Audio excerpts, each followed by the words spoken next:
बिस्मिल्लाहिर्रहमानिर्रहीम। अस्सलाम वालेकुम व्यूअर्स, उम्मीद करती हूँ आप सब खैरियत से होंगे।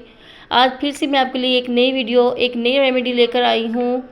वीडियो की तरफ जाने से पहले प्लीज़ आप मेरे चैनल को सब्सक्राइब कर दीजिए।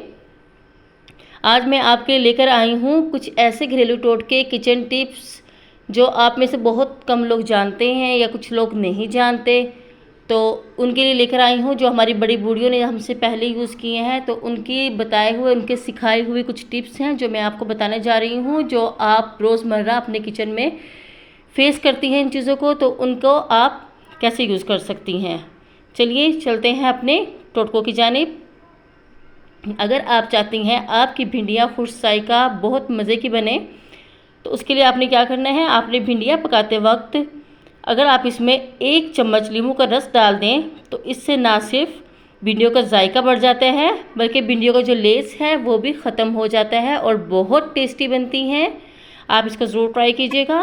नंबर 2, केले अगर आपके ख़राब हो जाते हैं, आप चाहती हैं कि इनको सेफ़ रखें, केलों के सिरों, जो इसके सर होता है, जो ऊपर की साइड होती है इसकी, उसको प्लास्टिक की थैली से ढक कर रखा जाए तो वो कभी भी ख़राब नहीं होगा, मतलब जल्दी ख़राब नहीं होगा। आप उसे कुछ टाइम के लिए सेफ़ इजीली कर सकती हैं।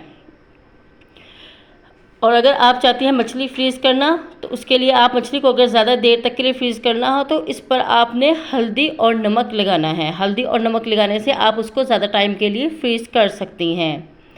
नंबर 4, आमलेट का जायका बढ़ाने और इसे फूला हुआ बनाने के लिए इसमें अगर 1 चम्मच दूध डाल दिया जाए तो वो जायकादार और फूला हुआ बनता है। नंबर 5, आप चाहती हैं कि प्याज काटते हुए आपकी आंखों में आंसू आ जाते हैं, तो इसके लिए बहुत अच्छी टिप है ये। प्याज को छीलकर थोड़ी देर के लिए ठंडे पानी में रख दें, इसके बाद इसको काटें। इस तरह प्याज काटने के दौरान आंखों में आंसू नहीं आएंगे। इसके अलावा एक और ये भी रेमेडी है कि आपने अगर प्याज काटने हैं, अगर आप उसका छिलका उतार कर फ्रीज़ में किसी शॉपर में बांध के, किसी चीज़ में बंद करके उसे रख दें, तो उससे भी आप प्याज काटेंगी तो आपकी आंखों में आंसू नहीं आएंगे। पर 2-3 घंटे के लिए आप उसे अगर फ्रीज में रख देंगी तो। कीमा पकाते वक्त अगर इसमें चर्बी ज़्यादा आ रही है तो इसमें छोटी सी 1 गाजर डाल दें। जब कीमा पककर तैयार हो जाए तो इस गाजर को निकाल लें। इस तरह कीमे में ज़्यादा चर्बी नहीं आएगी और खाने में भी आपको अच्छा महसूस होगा। फ्राइंग पैन में मौजूद तेल अगर कोई चीज़ तलते वक्त उछल रहा है, जैसे हम लोग एग फ्राई करते हैं या कुछ भी ऐसा बनाते हैं, तेल बाहर की तरफ आता है, उसके छींटे हाथों पे पड़ते हैं, हाथ जलते हैं, तो इससे बचने के लिए अगर आप उसमें थोड़ा सा नमक डाल देंगे तो तेल उछलना बंद हो जाएगा और आप इजीली अपनी डिश तैयार कर सकती हैं। रोटियां पकाने के बाद अगर इनके दरमियान अदरक का एक छोटा सा टुकड़ा रख दिया जाए तो वो काफ़ी देर तक नरम रहती हैं, वो बिल्कुल भी सख्त फील नहीं होंगी।